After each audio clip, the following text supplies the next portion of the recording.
తెలంగాణ రాష్ట్రంలో మూడో విడత రైతు భరోసా ముచ్చట ఏమాయా అని చెప్పి ఇవాళ చాలా మంది రైతన్నలు నన్ను అడుగుతా ఉన్నారు.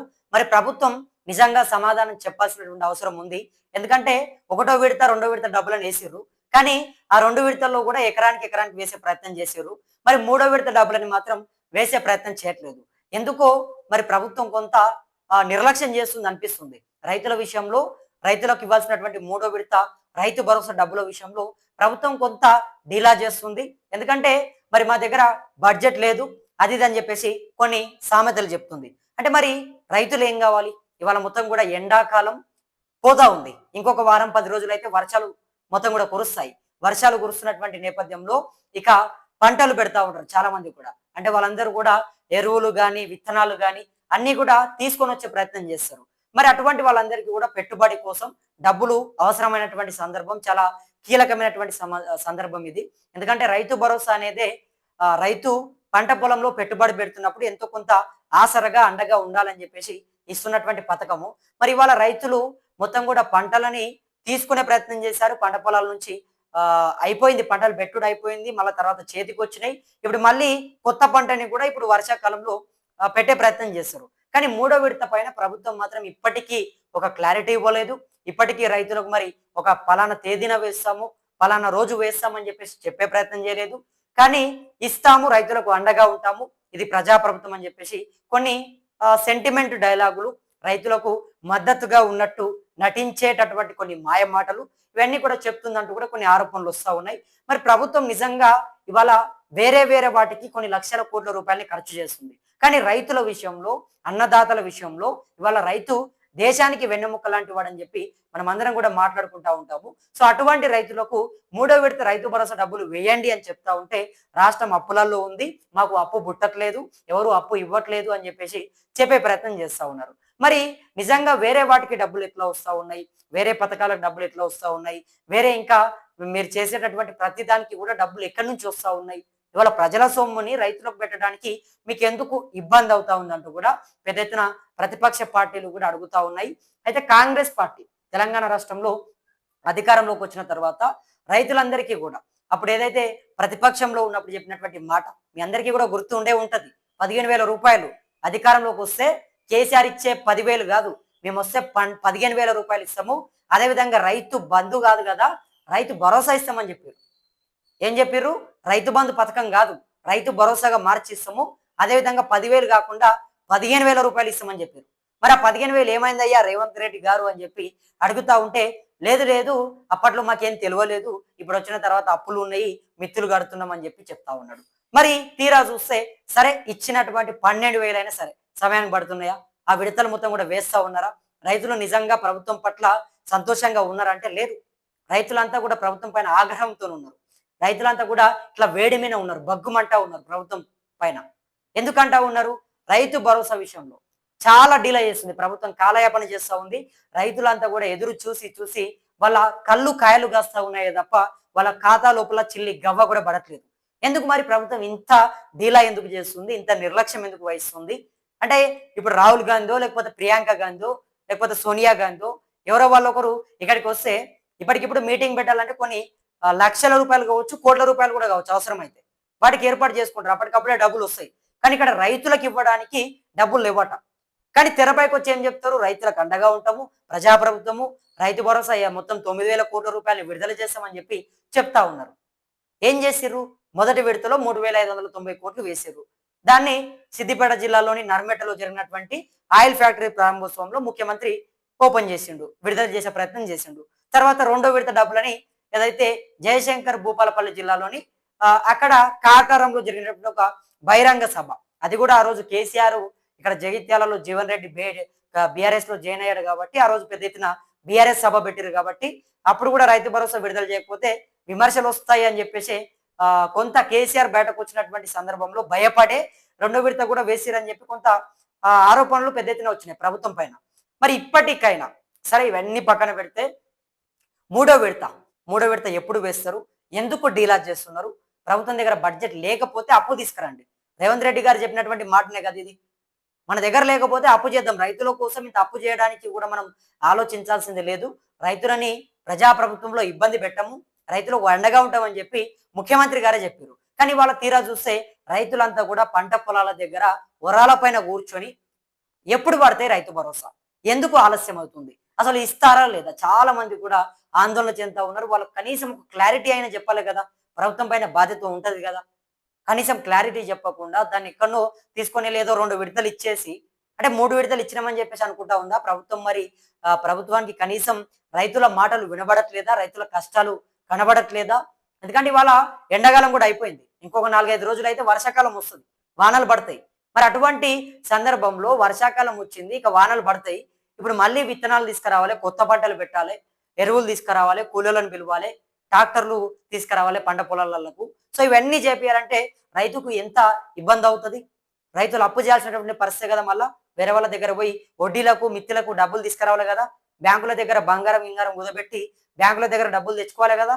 మరి ఈ సందర్భంలో రైతు భరోసా ఏస్తే ఎంత మంచిగుంటది? కానీ ప్రభుత్వం ఎయ్యదు. ప్రభుత్వం ఎప్పుడేస్తది?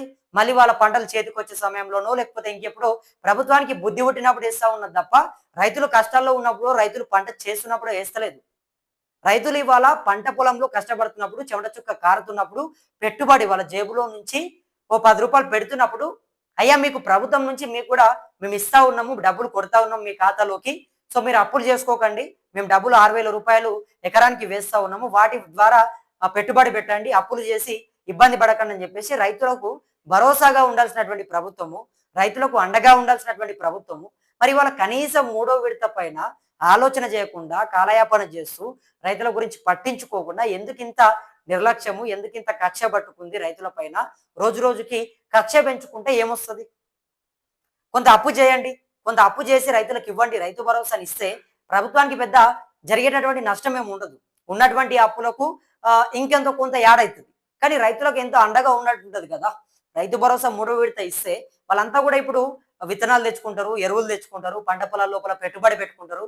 చాలా మంది రైతులు చెప్తున్నటువంటి మాట ఒక్కటే. మేము ఎట్లా బ్రతకాలి? ప్రతి దానికి కూడా అప్పు తీసుకొస్తున్నాం. ప్రతిది కూడా అప్పు చేసి పెడుతున్నాం. కానీ ప్రభుత్వం ఏమో కనీసం రైతు భరోసా ఇస్తున్నట్టుగా నటిస్తుంది. ఇస్తున్నట్టుగా అంటే మాకేదో సానుభూతిగా ఉన్నట్టు చెప్తుంది. మాకేదో మద్దతు ఇస్తున్నట్టు చెప్తుంది. అండగా ఉన్నట్టు మాయమాటలు చెప్తుందే తప్ప నిజంగా మాకు మద్దతు ధర ఇవ్వట్లేదు. అదేవిధంగా ఇచ్చేటటువంటి రైతు భరోసా డబ్బులను కూడా ఇవ్వట్లేదు అని చెప్పి రైతులు చెప్తా ఉన్నారు. మరికొంతమందరైతే ఈ ప్రభుత్వం పైన తీవ్రంగా ఆగ్రహంగా ఉన్నారు. ఎందుకంటే ప్రభుత్వం గతంలో ఏం చెప్పింది? మేము అధికారంలోకి వస్తే రూ. 15,000 ఇస్తామని చెప్పారు కదా! మరి ఆ మాట ఎక్కడ పోయింది? రూ. 15,000 ఎందుకు ఇస్తలేరు? ఎప్పుడు ఇస్తారు? రూ. 15,000 మేము అధికారంలోకి వచ్చుడుతోనే సంవత్సరం కాగానే ఇస్తామని చెప్పారు.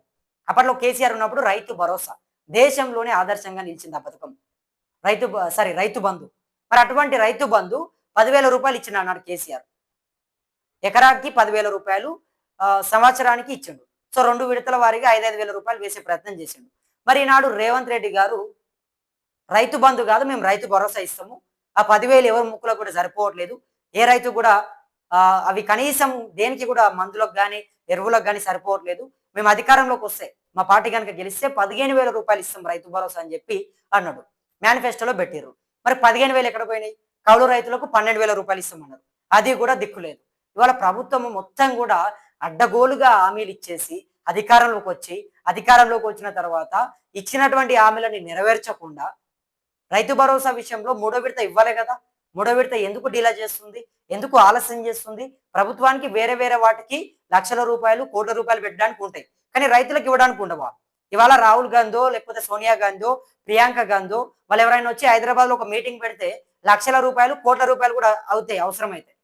అప్పటికప్పుడే వాళ్ళు సభ ఏర్పాటు చేయరా? పెట్టరా రేవంత్ రెడ్డి గారు? కాంగ్రెస్ పార్టీ నాయకులు పెట్టరా? అప్పుడెక్కడికెళ్ళొస్తాయి మీకు డబ్బులు? ఇవాళ రైతులకు అండగా ఉండండి, రైతులకు రైతు భరోసా వేయండి అని చెప్తే కనీసం మీకు బడ్జెట్ లేదు, రాష్ట్రం అప్పులలో ఉందని చెప్పి చెప్తారా? అదే మీ వాళ్ళు వచ్చినప్పుడు మీటింగ్లు పెట్టినప్పుడు అప్పుడే ఎట్లా వెళ్ళొస్తాయి డబ్బులు? హైదరాబాద్‌లో వేరే వేరే వాటికి డబ్బులు ఎక్కడి నుంచి వస్తా ఉన్నాయి? రైతులకు ఇవ్వండి అని చెప్తా ఉన్నాం. దానికి ఎందుకు ఇంత ఇబ్బంది అవుతుంది మీకు? రైతులంతా కూడా ఇవాళ చెమట ఓర్చి కష్టపడతా ఉన్నారు. నష్టం వచ్చినా, లాభం వచ్చినా వాళ్ళు వ్యవసాయమే చేస్తారు తప్ప ఇంకోటి చేయరు. మరి అటువంటి వాళ్ళకు ప్రభుత్వం ఎంత అండగా ఉండాలి? చాలా కీలకమైనటువంటి సందర్భం. రైతు భరోసా అంటే ఎప్పుడు ఇస్తారు ప్రజలారా? పంటలు పెట్టేటప్పుడు, వర్షాలు కురిసేటప్పుడు ఇస్తారు. కానీ మన దగ్గర సీన్ రివర్స్ అయిపోయింది. ఇప్పుడు ఎండాకాలం బగ్గుమంటున్నాయి ఎండలు మొత్తం కూడా. కానీ ఇంకా రైతు భరోసా రాలేదు. ఇంకొక వారం 10 రోజులు అయితే మళ్ళీ వర్షాలు పడతాయి. కానీ ఇంకా 3వ విడత రైతు భరోసా వేయలేదు. మొదట్లో ఇచ్చిర్రు. ఒకటో విడత 3,590 కోట్లు ఏదైతే సిద్దిపేట జిల్లాలోని నర్మెట్టలో జరిగినటువంటి ఆయిల్ ఫ్యాక్టరీ ప్రారంభోత్సవంలో రేవంత్ రెడ్డి గారు విడుదల చేశారు.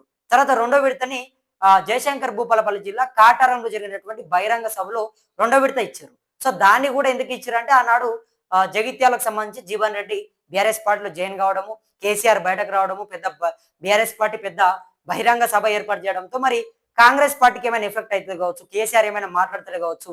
సో రైతు భరోసా విషయంలో కేసీఆర్ కి మనం మాట్లాడే అవకాశం ఇవ్వద్దని చెప్పేసి రెండో విడత డబ్బులని ఆ రోజే ప్రభుత్వం రిలీజ్ చేసిందంటూ కూడా కొంతమంది మాట్లాడడం జరిగింది. మరి ప్రభుత్వం ఏం చేసినా, ప్రభుత్వం దగ్గర డబ్బులు ఉన్నా లేకపోయినా అప్పు తీసుకురండి అవసరం అయితే. ఉన్నటువంటి అప్పుకు ఇంకొంత యాడ్ అవుతుంది కావచ్చు, ఇంకొంచెం ఎక్కువ అవుతుంది కావచ్చు, అంతకు మించి ఏం కాదు కదా. రైతులకు మించినటువంటి ఇంకేముంది? ప్రజాప్రభుత్వం అంటా ఉన్నారు, రైతులకు అండగా ఉంటామన్నారు. మీరు ఒకవేళ లేకపోతే వేయమని చెప్పండి. 2 విడతల్లో ఎకరా కేసి మిగతా వాళ్ళని పక్కన పెట్టేసి మీరు ఏమైనా చేసుకోండి అంటే ఇప్పుడు ఎట్లా పరిస్థితి? వాళ్ళ పరిస్థితి ఏం కావాలి? వాళ్ళకి ఎవరు వాళ్ళకు రైతు భరోసా డబ్బులను వేస్తారు? మీరే కదా వేయాల్సింది. ఈ రోజు కాకుండా రేపైనా వేయాల్సింది కూడా ప్రభుత్వమే కదా. లేకపోతే కోతలు ఎట్లా పెట్టాలని చూస్తా ఉన్నారు. ఎంతమందిని కట్ చేయాలి, యాడ ఎంతమంది ఉన్నారు, దీంట్లో ప్రభుత్వం బిజీగా ఉంది. పాపం రైతులు కష్టపడతా ఉన్నారు. ఓ 10 రూపాయలు ఇచ్చేద్దాం ఏమున్నది, అన్నదాతలే కదా అనేటటువంటి ఒక ఆలోచన లేదు. ఎంతమందికి కట్ చేద్దాము, ఎంత ఆలస్యం చేద్దాము, మన దగ్గర డబ్బులు లేవు, రైతులను అయితే ముప్ప తిప్పలు పెడుతుందని చెప్పేసి రైతులు చెప్తా ఉన్నారు. మమ్మల్ని నానా ఇబ్బందులు పెడుతుంది.